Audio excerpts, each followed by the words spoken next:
Good morning મિત્રો. આજે આપણે સાદા અણુ કે આયનો જેમાં મધ્યસ્થ આયનને એક અથવા કાં તો મધ્યસ્થ પરમાણુને એક અથવા વધારે અબંધકારક ઇલેક્ટ્રોન યુગ્મ હોય તેવા અણુઓ એમના આકાર આપણે જોવાના છે. કાલે આપણે જે જોયા હતા ને એમાં શું હતું કે અબંધકારક ઇલેક્ટ્રોન યુગ્મ હતા જ નહીં, એટલે એ અને બી થી જ અણુઓ બન્યા હતા. આજે આપણે જોવાના છે એ, બી અને ઈ, એટલે કે મધ્યસ્થ પરમાણુ, એની સાથે બંધકારક ઇલેક્ટ્રોન યુગ્મ અને અબંધકારક ઇલેક્ટ્રોન યુગ્મ, ત્રણ એક સાથે હોય એવા અણુઓ, એના પ્રકાર જોવાના છે, એમના ઇલેક્ટ્રોનની સંખ્યા ઉપરથી એમની ગોઠવણી, એમના આકાર અને એના એક્ઝામ્પલ કયા કયા હોઈ શકે એ આપણે જોવાના છે. બરાબર છે. પણ આમની શરૂઆત કરીએ પેલા કાલની અંદર આપણે કાલના લેક્ચરમાં આપણે શું જોયું હતું કે આ બંને એ અને બી થી બનતા સંયોજનો જે છે એમના વિશેની થોડી ઘણી વાત કરી હતી. તો એક નાનકડું રિવિઝન કરી નાખીએ અને ફરી પાછા આગળ વધશું. ક્વેશ્ચન બહુ અટપટા આની અંદરથી આપણે પૂછી શકીએ છીએ. આ તો તમારા નસીબ સારા છે કે ઓરલ ટેસ્ટ લઈ શકાણી નથી, બાકી જો તમે લોકો ક્લાસમાં હોત તો 100% આના વિશે આપણે વાત કરીએ. અને એક જ લેક્ચરની અંદર આ બંને પોઈન્ટ ચાલી જાત ને બીજે દિવસે તમારો સરસ વારો પડે, 10 વખત 15 વખત લખવા પણ પડે. તમે બચી ગયા એમ જ સમજજો આ વખત માટે તો. બરાબર ને? એટલે એટલા ઇમ્પોર્ટન્ટ છે કે તમારે કરવા પડશે. જો ન આવડે તો 10-15 વાર પ્રિપેર લખીને કરવા પણ પડશે. બરાબર? કાલનું જોઈએ શું છે. અને એક ખાસ વાત, જે લોકોએ ચેનલ મારી સબસ્ક્રાઇબ નથી કરી એ લોકો પ્લીઝ સબસ્ક્રાઇબ કરજો. જે લોકોએ ચેનલ સબસ્ક્રાઇબ કરેલી છે ઓલરેડી એ લોકોને ખૂબ ખૂબ ધન્યવાદ. જોઈએ કાલના લેક્ચરની અંદર આપણે એવા અણુઓ જોયા હતા AB2, AB3, જેમાં માત્ર બંધકારક ઇલેક્ટ્રોન યુગ્મ છે 2. બરાબર? તો એનો આકાર રેખીય આ રીતના આપણે દોરી શકાય. સંકરણ sp બને, બંધકોણ 180 અને એના એક્ઝામ્પલ્સ કંઈક જુદા જુદા આપી શકાય. AB3 જેમાં બંધકારક ઇલેક્ટ્રોન યુગ્મ કેટલા, તો કે ભાઈ 3 છે. આમ જોઈએ તો 3, પણ કુલ ઇલેક્ટ્રોનની સંખ્યા કેટલી? યુગ્મ કીધું છે, જોજો શબ્દ સમજો, યુગ્મ કીધું છે તો જોડ હોય. યુગ્મ 3, ઇલેક્ટ્રોનની સંખ્યા કેટલી, તો કે ભાઈ 6. એટલે યુગ્મ 3 કહેવાય, એના ઇલેક્ટ્રોનની સંખ્યા કેટલી કહેવાશે? ત્યાં 6 કહેવાય. આ એક ખાસ તમારે જોવાનું છે. આની અંદર સંકરણ કયું બનશે, તો કે ભાઈ sp2 સંકરણ બનશે. અને જો sp2 સંકરણ હોય તો કેટલો બંધકોણ બનશે? 120 ડિગ્રીનો ત્યાં બંધકોણ બનશે. બરાબર છે?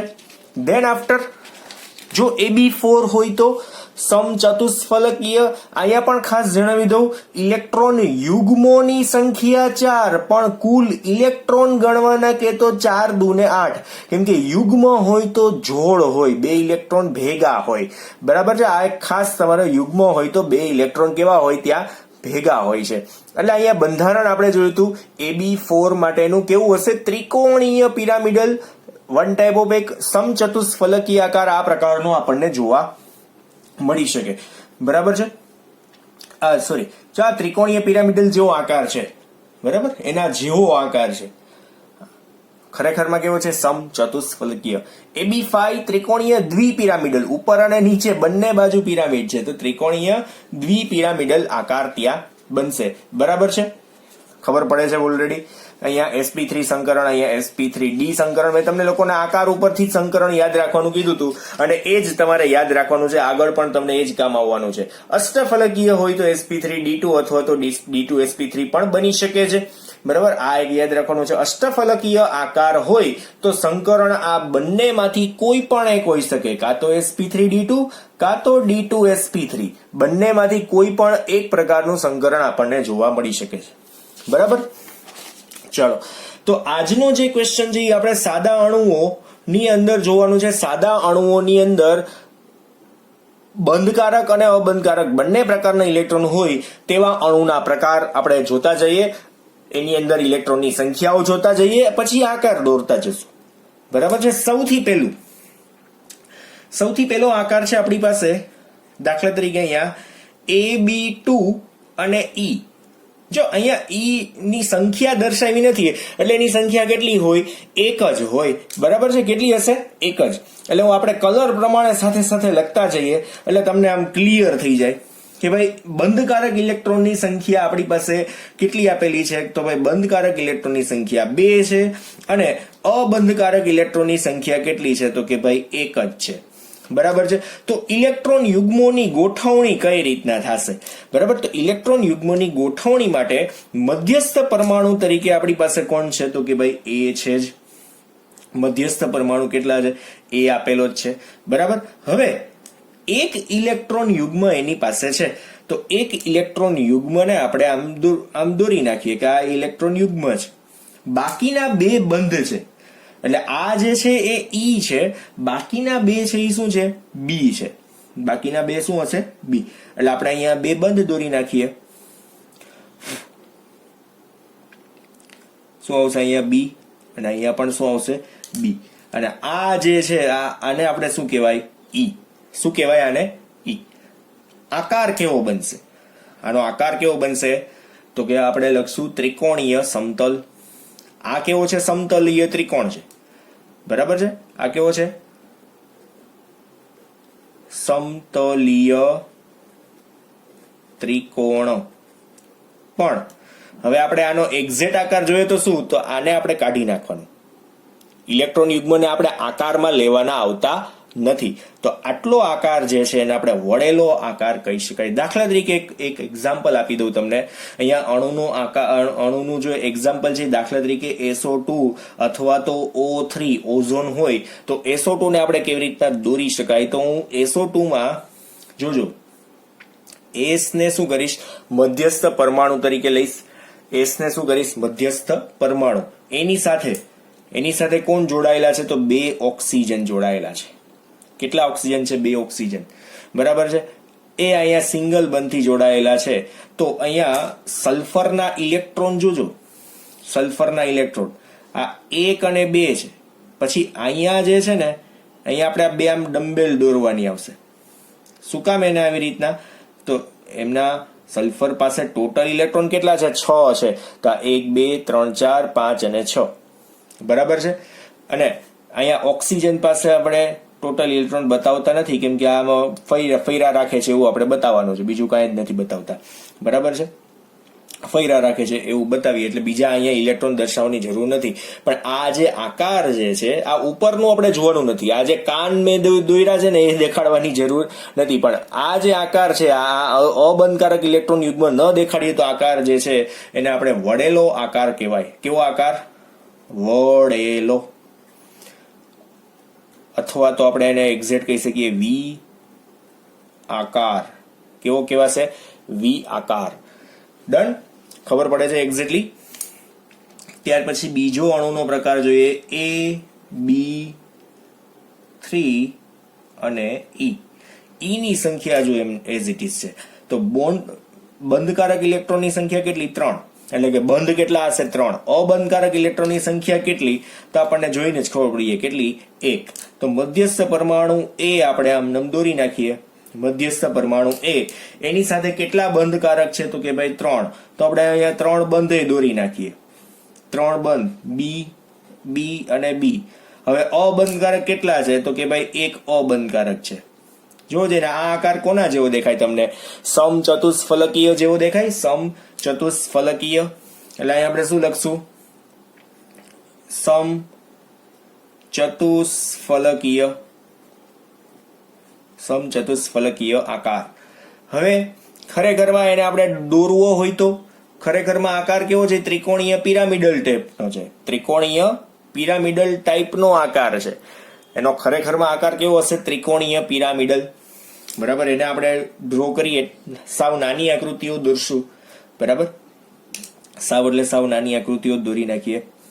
દાખલા તરીકે આપણી પાસે એક નાઇટ્રોજન છે, એના અબંધકારક ઇલેક્ટ્રોન યુગ્મનું અહીંયા ફૂમકું આપણે દોરીએ. બરાબર. એની સાથે કોણ છે? તો કે ભાઈ 3 હાઇડ્રોજન છે. અહીંયા એક H છે, એક H અહીંયા છે અને એક H અહીંયા છે. બરાબર. તો આ જે છે એ નાઇટ્રોજનના અબંધકારક ઇલેક્ટ્રોન. જો 1 2 3 4 અને 5 થઈ જાય ટોટલ. 2 નાઇટ્રોજનના અહીંયા ટપકા દેખાડેલા છે. 3 4 અને 5 હાઇડ્રોજનના એક. આ આકાર કેવો છે ખબર છે? ત્રિકોણીય પિરામિડલ. કેવો આવશે? ત્રિકોણીય પિરામિડલ પિરામિડલ. તમારી બુકમાં આ આકૃતિઓ દોરેલી નથી, તમારે દોરવી હોય તો દોરી શકો છો. આના માટે એક્ઝામ્પલ કયું બની જશે? NH3. પછી અધરવાઇઝ બીજું દોરવું હોય તો આમાં PH3 આપણે આ એડ કરી શકીએ. PH3 નાઇટ્રોજનની જગ્યાએ ફોસ્ફરસ એડ કરી દો. આના જેવો જ આકાર. આ કેવો આકાર થઈ જાય ખબર? આ રીતના ટ્રાયંગલ ઊભું હોય ને, તમે એને કઈ રીતના એક્ઝેક્ટલી સમજી શકો? હું આમ ટ્રાયંગલ બતાવી દઉં તો તમે કદાચ સમજી જાવ. તો જો આ રીતનું આમ ત્રણ પેનથી બનેલું ટ્રાયંગલ. અહીંયા નાઇટ્રોજન છે, આ 3 જગ્યાએ કોણ છે? હાઇડ્રોજન છે, ને આ ટ્રાયંગલ આમ બની જાય છે તો ત્રિકોણ પિરામિડ જેવો બની જાય. બરાબર છે? આ પિરામિડ બની ગયો આ રીતના, સરફેસ ઉપર પિરામિડ બની ગયો. એટલે આપણે શું કહીએ છીએ? ત્રિકોણીય પિરામિડ. બરાબર? બીજું કોઈ આની અંદર ડિફરન્સ નથી.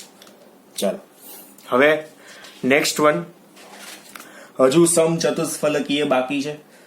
આના જેવો જ આકાર આવશે ફરી પાછો. તો હવે જોઈએ AB2 અને E2. AB2 અને E2. તો બંધકારકની સંખ્યા પણ 2 અને અબંધકારકની સંખ્યા પણ કેટલી? તો કે ભાઈ 2. આકાર કેવો થશે? તો કે ભાઈ મધ્યસ્થ પરમાણુ A છે એની સાથે અબંધકારક ઇલેક્ટ્રોનની સંખ્યા કેટલી? તો કે ભાઈ 2 છે. આ 1 અને 2. આ શું છે? અબંધકારક ઇલેક્ટ્રોનની સંખ્યા. તો બંધકારક ઇલેક્ટ્રોનની સંખ્યા કેટલી? તો અહીંયા B અને B. આકાર કોના જેવો દેખાય છે? તો સેમ એઝ પાછળ આપણે દોર્યું તો એના જેવો. સમચતુષ્ફલકીય. ઇલેક્ટ્રોન યુગ્મની ગોઠવણી કેવી થઈ ગઈ? આ સમચતુષ્ફલકીય. પણ ખરેખરમાં આકાર કેવો હોય? તો આકાર છે એ પેલા જેવો જ વળેલો આકાર જ છે, બેન્ટ આકાર જ છે. કઈ રીતના? H2O માટે દોરીએ આપણે. તમને હું દોરીને એક્ઝેક્ટ દેખાડીશ એટલે ખબર પડી જશે. જો ઓક્સિજન જે છે, ઓક્સિજન માટે આ રીતના છે ને 2 ફૂમકા આવશે આ રીતના. બરાબર? શું કામ? એટલે કેમ કે ઓક્સિજન પાસે કુલ ઇલેક્ટ્રોન કેટલા? તો કે ભાઈ 6 આ રીતના હોય. પછી એની સાથે કોણ છે? તો કે ભાઈ અહીંયા હાઇડ્રોજન છે, અહીંયા પણ હાઇડ્રોજન છે. આ રીતના ઇલેક્ટ્રોન હોય. અને આ આકાર જે છે એમાં અબંધકારક ઇલેક્ટ્રોન યુગ્મ ઉપર આપણે આંગળી રાખી દઈએ તો આપણને વળેલો આકાર જ દેખાય. પેલામાં જેમ V આકાર આપણે કહેતા હતા એ જ રીતના અહીંયા પણ આપણે શું કહી શકશું? વળેલો આકાર. H2O માટેનો આકાર કેવો? તો વળેલો, અથવા તો આપણે ઇંગ્લિશમાં કહીએ તો શું? તો બેન્ટ. બેન્ટ એટલે વળેલું. બેન્ટ વળી ગયું. આપણે નથી કહેતા બેન્ટ વળી ગયું. તો બેન્ટ આકાર. એક્ઝામ્પલ કયા કયા હોઈ શકે? તેના એક્ઝામ્પલ છે H2S, H2O. ચાહે S લખી નાખીએ ઓક્સિજનની જગ્યાએ તો એ આકાર બની શકે. તમારી રીતે તમારે બનાવવું હોય તો બનાવી શકો. ઓક્સિજનના 6 ઇલેક્ટ્રોન થઈ ગયા. જોવો જોઈએ ને, એક ઓક્સિજન, 2 ઇલેક્ટ્રોન અહીંયા, 2 અહીંયા અને 2 અહીંયા, 6 થઈ ગયા. યાદ રાખવાનું. Than after fourth one, AB4 અને E. જો હવે 4 વાળી વાત પતી ગઈ. હવે 5 ની વાત એવી. AB4, B4 છે એટલે બંધકારકની સંખ્યા 4. E1 છે, E ની સંખ્યા 1 જ છે તો અહીંયા 1. મધ્યસ્થ પરમાણુ આપણે ડ્રો કરીએ. આપણી પાસે મધ્યસ્થ પરમાણુ દાખલા તરીકે એ જ છે. બરાબર? હવે એમાં અબંધકારક ઇલેક્ટ્રોનની સંખ્યા કેટલી? તો કે ભાઈ 1 જ છે. તો બાકીના બધા શું છે? તો કે બંધકારક છે. તો અહીંયા B આવશે, અહીંયા પણ B આવશે અને અહીંયા પણ શું આવશે? B. ચા વન ટાઈપ ઓફ કેવું થઈ જાય ખબર? ઉચક નીચક. ખબર ને, તમે નાના હોય ને ત્યારે ગાર્ડનમાં ગયા હોય, લસરપટ્ટી કરો, હિંચકા કરો, પછી ઓલી ચકરીમાં બેઠા હોય, પછી એક ઉચક નીચક આવે છે, ચીંચવો, જેને આપણે કહીએ શું? સીસો કાં તો ચીંચવો. જેમાં શું હોય કે આ એક વચ્ચે સ્ટેન્ડ હોય, અહીંયા એક બાળક બેસે, અહીંયા એક બાળક બેસે. બાળકની વાત છે, તમે ગઈઢા ન બેસાય હવે. બરાબર? 12-15 વર્ષથી પછી મોટા ઉંમરના હોય ને એને ન બેસવાનું હોય એમ. એટલે એની સાપેક્ષમાં ગઈઢા કહેવાય એમ તમે લોકો પણ. તો આ રીતના તમને લોકોને ખ્યાલ હોય તો ઉચક નીચક કરતા હોય, વજન પ્રમાણે ઊંચું નીચું થતું હોય. બરાબર છે? આ તમે લોકોએ જોયેલું છે, તમે ટ્રાય મારેલી જ હોય. તો એને આપણે સીસો કહીએ. તો આ 2 સ્ટેન્ડ છે ને આ 2 છે એના બેસવાની જગ્યા છે એમ સમજી લ્યો. આ પકડવાનું છે એમ સમજી લ્યો. બરાબર છે? એટલે આ આમ જોઈએ ને તો આકાર છે ને એ ત્રિકોણીય દ્વિપિરામિડલ જેવો છે. કેવો આકાર છે? ત્રિકોણીય દ્વિપિરામિડલ. મેં તમને કાલે જ સમજાવ્યું હતું કે આ રીતના બે ત્રિકોણ ભેગા થઈએ તો ત્રિકોણીય પિરામિડલ. એટલે અહીંયા જે ભેગા થઈને ત્યાં 3 અને ઉપર અને નીચે ખૂણામાં 1 1 એટલે ટોટલ 5 થઈ ગયા. બરાબર, આ રીતના 5 થતા હોય, 4 ને 1 5 થાય ને, ટોટલ ઇલેક્ટ્રોનની સંખ્યા 4 ને 1 5. જો 4 થતા હતા ને ત્યાં સુધી સમચતુષ્ફલકીય, 3 થતા હતા ને ત્યાં સુધી ત્રિકોણીય સમતલીય ત્રિકોણ, અને 5 આવ્યા ને એટલે હવે ત્રિકોણીય દ્વિપિરામિડલ. સીધે સીધો આનો ઇલેક્ટ્રોનની ગોઠવણી કેવી? તો ભાઈ ત્રિકોણીય દ્વિપિરામિડલ, પિરામિડલ. બરાબર છે.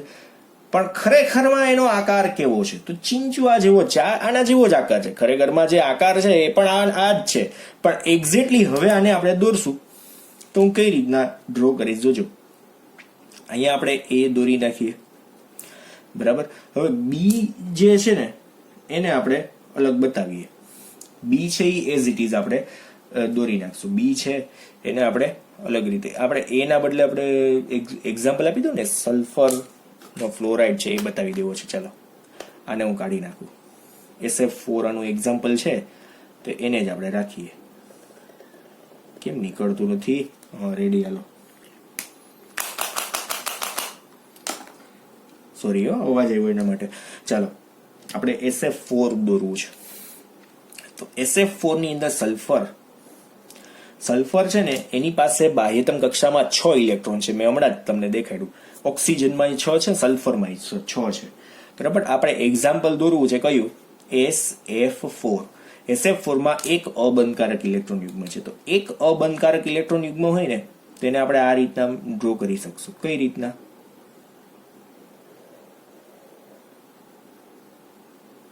સોરી, પેન બગડી જવાની છે. વ્હાઇટનરમાં. ચાલો, હવે એની સાથે કોણ છે? તો કે ભાઈ ફ્લોરિન કનેક્ટેડ છે. તો ફ્લોરિન કઈ રીતના? આ રીતના.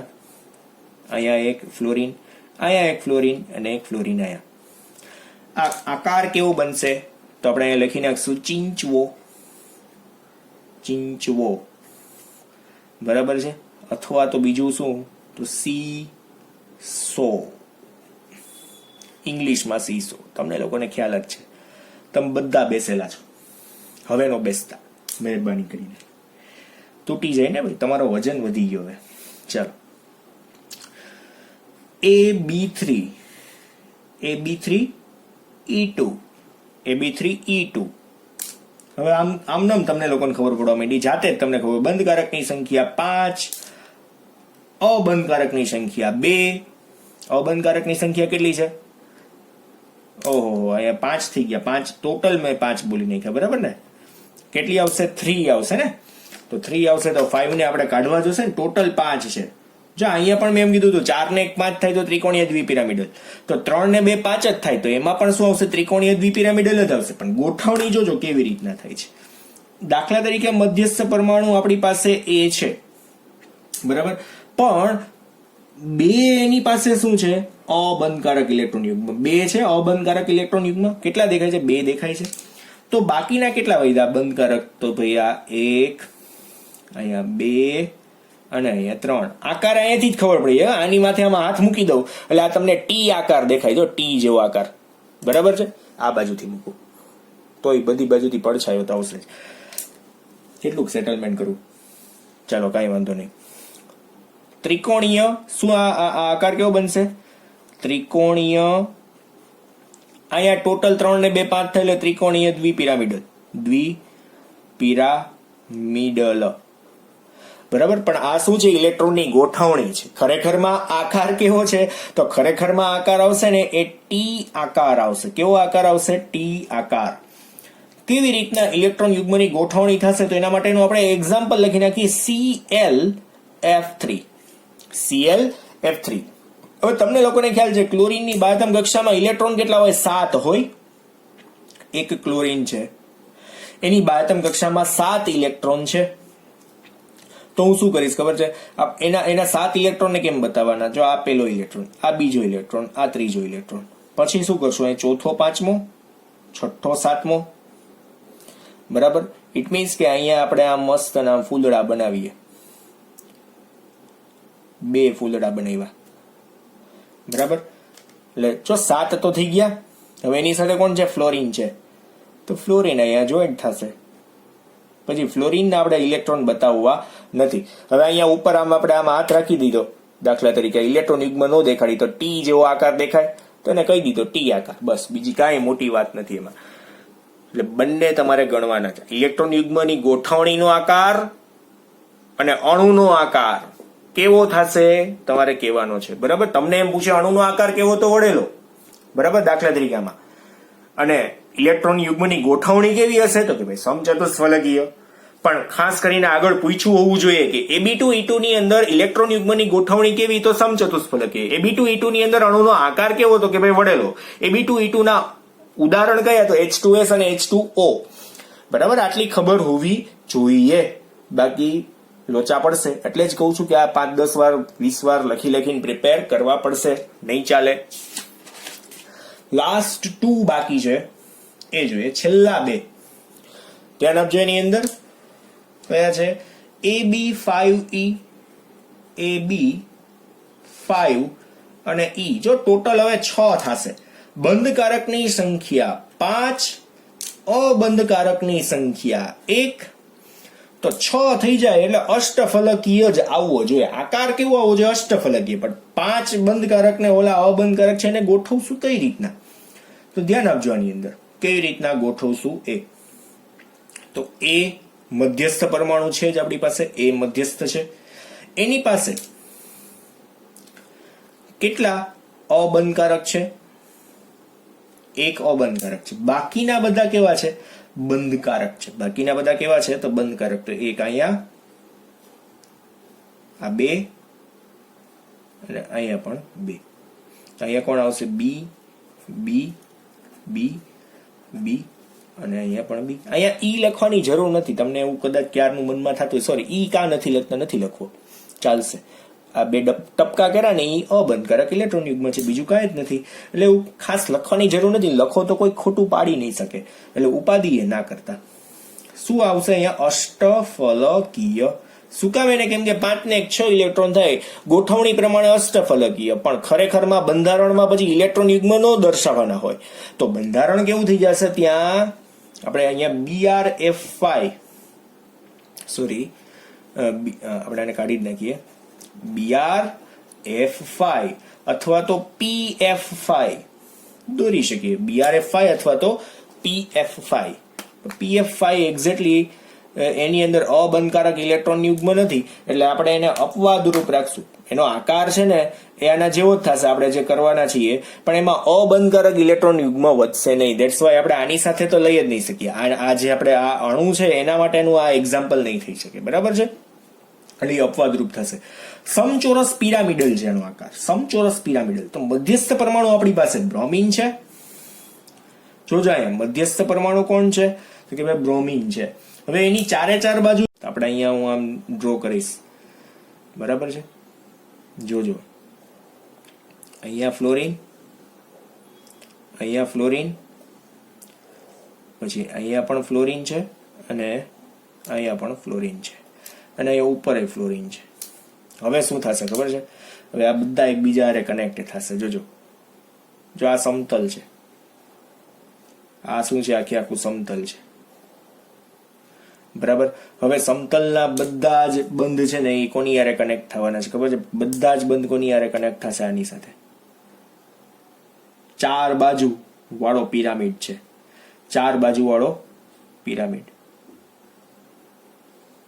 અહીંયા પણ આવશે અને એક બંધાય. બને એટલી દર્શાવવાની ટ્રાય કરી છે. 4 બાજુ વાળો પિરામિડ. બરાબર છે, સમજાઈ ગયું એક્ઝેક્ટલી? બસ આ એના જેવી વાત છે. એટલે આ અહીંયા છે ને, અને આપણે વચ્ચે આમ જવા દે થોડુંક, એટલે તમને વધારે મજા આવે. બરાબર.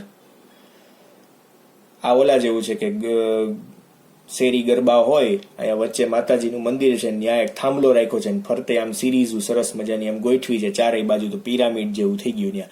પણ સમચોરસ પિરામિડ છે. જો સમચોરસ 4 બાજુ વાળો છે તો સમચોરસ પિરામિડલ એનો આકાર બનશે. અહીંયા શું આવશે? સમચોરસ, પછી શું આવશે? પિરામિડલ. એટલે તમને લોકોને અહીંયા ક્વેશ્ચન મિત્રો એવી રીતના પૂછાય કે AB5 અણુનો આકાર આપણી પાસે છે, તો AB5 અણુના આકાર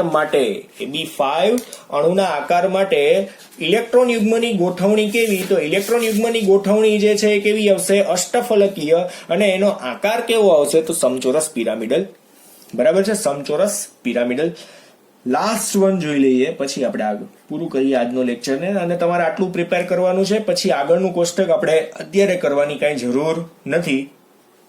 જે તમારી ટેક્સ્ટ બુકમાં પછીના પેજ ઉપર એક કોષ્ટક આપેલું છે 4.8 નંબરનું, એને આપણે કંઈ કરવાની જરૂર નથી કે શું કામ એને આવા બંધારણ આવ્યા, એમાં ઇલેક્ટ્રોન યુગ્મની અંદર આકર્ષણ અપાકર્ષણના નિયમો આપેલા છે. ખરેખરમાં એની કાંઈ જરૂર નથી. આપણે સીધો કાલના લેક્ચરની અંદર, એટલે કે લગભગ મંગળવારના લેક્ચરની અંદર સંયોજકતા બંધનવાદ જ આપણે શીખવાના છીએ. બરાબર છે.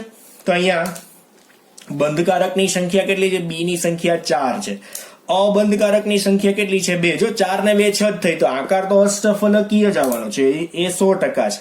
તો એ મધ્યસ્થ પરમાણુ છે એને આપણે એ રાખીએ છીએ. બાકીના બંધકારક ઇલેક્ટ્રોનની સંખ્યા કેટલી? તો કે ભાઈ 4. તો 1 2 અહીંયા 3 અને આ 4. બરાબર. અબંધકારક ઇલેક્ટ્રોનની સંખ્યા કેટલી? તો કે ભાઈ 1 અને 2. બરાબર. આમ જોઈએ તો 6 જેવા જ દેખાય છે. તો ઇલેક્ટ્રોન યુગ્મની ગોઠવણી કરીએ, બંધકારક અને અબંધકારક બંનેની ગોઠવણી કરીએ, તો એ શું આવશે? અષ્ટફલકીય. શું આવશે? અષ્ટફલકીય. પણ ઓલું કહીએ તો ખરેખરમાં અણુનો આકાર, તો અણુનો પહેલા તો એક્ઝામ્પલ લેવું પડે. ઝેનોનનો ફ્લોરાઇડ XeF4. જો અપવાદરૂપ બંધારણ છે, લુઈસની અંદર આપણે જોયું હતું કે ઝેનોન અને ક્રિપ્ટોન બંને છે અપવાદરૂપ સંયોજનો આપે છે. તો એ ઝેનોનની બાહ્યતમ કક્ષામાં 8 ઇલેક્ટ્રોન હોય. કેટલા હોય? બાહ્યતમ કક્ષામાં 8 ઇલેક્ટ્રોન હોય. તો આપણે મધ્યસ્થ પરમાણુ આપણી પાસે કોણ છે? ઝેનોન છે. બરાબર. હવે બાહ્યતમ કક્ષામાં 8 ઇલેક્ટ્રોન હોય, તો એના 2 ઇલેક્ટ્રોનને આપણે કઈ રીતના દોરશું? આ રીતના. જો 1 2 3 4. હવે વૈધા કેટલા? તો કે ભાઈ 5 6 7 અને 8. કેટલા વૈધા? 5 6 7. ટોટલ 8 થઈ ગયા. હવે કોની સાથે કનેક્ટેડ છે? તો F સાથે કનેક્ટેડ છે. તો અહીંયા આપણે F, અહીંયા પણ F, અહીંયા પણ F, અને અહીંયા પણ શું આવશે? F. બરાબર. હવે સમતલ દોરવાનું છે, તો સમતલ કેવી રીતના ડ્રો કરશું? તો અહીંયા સમતલ આવશે. અહીંયા સમચોરસ આ રીતના આખું સમતલ આવશે. બરાબર. આ શું હોય? આ બંને ઇલેક્ટ્રોન યુગ્મ શું હોય? સમતલની ઉપર અને નીચે હોય. સમતલની આ દાખલા તરીકે એક સમતલ છે, મારો હાથ છે, અહીંયા એક છે ને એક ઇલેક્ટ્રોન યુગ્મ અહીંયા છે. બરાબર. એ રીતના અહીંયા ઉપર અને નીચે કનેક્ટેડ હોય એવું આપણે ત્યાં સમજવાનું છે. ડન. તો આ XeF4 નો આકાર આવો થશે. તો એનો ખરેખરમાં આકાર લખી કેવો શકાશે? સમચોરસ કાં તો સમતલીય. સમતલીય ક્યારે શબ્દ આવશે? જ્યારે 2D માં આપણે જોઈ શકતા હોય એવું. સમતલીય અને ચોરસ. સમતલીય ચોરસ. ડન. ખબર પડે છે એક્ઝેક્ટલી. તો અહીંયા આપણું આ આખું કોષ્ટક કમ્પ્લીટ થયું છે. તમને કઈ રીતના ક્વેશ્ચન પૂછાઈ શકે એ મેં તમને આખું સમજાવવાની ટ્રાય કરેલી છે ત્યાં. અને લખીને પ્રિપેર કરજો. અને વારંવાર આને છે ને ક્યાંક તમારે દિવાલમાં ચોંટાડી દેવાના છે. આ જે આખું કોષ્ટક જે છે એને તમારે દિવાલમાં વ્યવસ્થિત ચોંટાડી દેજો. અને ક્યાંક રોજે રોજ નજરમાં આવે ને એવી રીતના યાદ રાખવાનું કે રોજ જોઈ લેવાનું છે. બરાબર. એક ચિઠ્ઠી ચબરખી રાખવાની, આટા મારતા વાંચવા થાય, જમતા વાંચવા થાય, એ માટેની ચિઠ્ઠી રાખવાની. એટલે આપણે ફટાફટ યાદ રાખી શકીએ. જેટલી વાર વધારે આને જોશો ને એટલી વાર યાદ રહેશે. બાકી શું થશે કે એક વારમાં હું ભાંગી નાખું, તોડી નાખું, પાકું કરી નાખું ગમે એમ, તો એ પોસિબલ નહીં થાય. ખાસ યાદ રાખજો, રોજ વાંચશો તો આ વધારે યાદ રહેશે. રોજ વાંચશો, અઠવાડિયા સુધી રોજે રોજ 2-3 વાર જોઈ લેવાનું. રોજ દિવસમાં 2-3 વાર જોઈ લેવાનું. અને ફર્સ્ટ ટાઈમ જયારે યાદ રાખો છો ત્યારે 4-5 વાર લખો. 4-5 વાર તો મિનિમમ લખો, તો જ તમને આ યાદ રહેશે. બરાબર. એટલે આ કોષ્ટકને ખાસ તમારે લખીને યાદ રાખવાનું છે. આ કોષ્ટક કાલના લેક્ચર વાળું પણ કોષ્ટક, અને આના પછીનો ક્વેશ્ચન મોસ્ટ ઇમ્પોર્ટન્ટ છે. એટલે ખાસ આખા લેક્ચર તમારે જોતા રહેવા. ઓકે, અહીંયા સુધી રાખીએ. Thank you.